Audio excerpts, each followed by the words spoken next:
kan nuftan keessummoonni keenya akkamiin daawwattan waajjiroota keenya wajji cimaa kan hojjete inspektara keenya Amila kennaa fi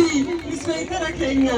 inspektara maddiin Oromootti jaalata diinatu si jibba bulii nuuf jiraadhu umurii bara dhibba naafsitu abbaadha bakka abbaa kan koo inspektara maddiin cimaa gaafa rakkoo ol jedhii adeemi gadi jedhin abboo osoo mortuu ni hora abbaan horu inspektara maddiin kan jedhamaa godhu.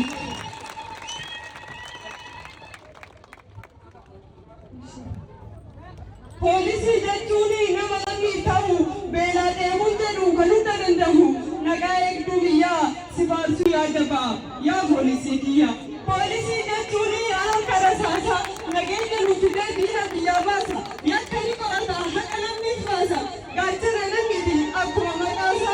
eebbisa saba koo kanatu magaalaa.